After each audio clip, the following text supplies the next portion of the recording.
અમરેલીના બગસરા તાલુકાના મોટા મુંજિયાસર ગામની પ્રાથમિક શાળામાં એક વિચિત્ર ઘટના બહાર આવી છે, જેમાં બાળકો દ્વારા ગેમિંગ ચેલેન્જમાં હાર્યા પછી પોતાના હાથ પર બ્લેડથી ચીરા મારવાનું દુઃખદ અને ચિંતાજનક બનાવ સામે આવ્યો હતો।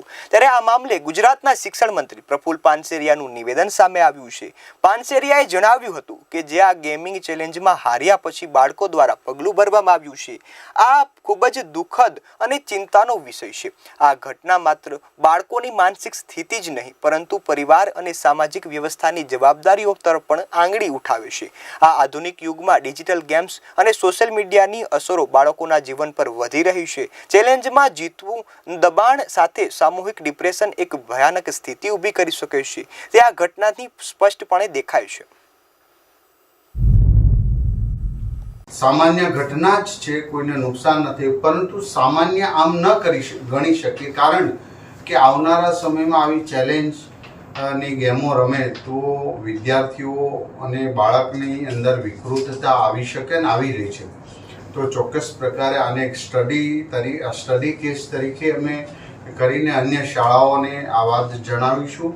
वालीओने विनंती है कि बाळकोने मोबाइल आपवो नहीं ने गेम रमता होय गमे तेटला तोफान करे, धमपछाड़ा करे, पण धीरे धीरे આવી ગેમો અને મોબાઈલથી વણગલ દૂર રાખો।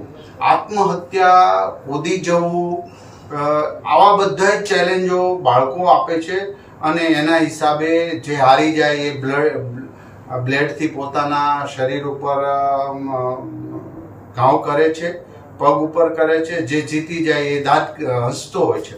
તો આવી જીત, આ વિકૃત માનસિકતા તરફ सोशल मीडिया ने गेम द्वारा जई रह्या।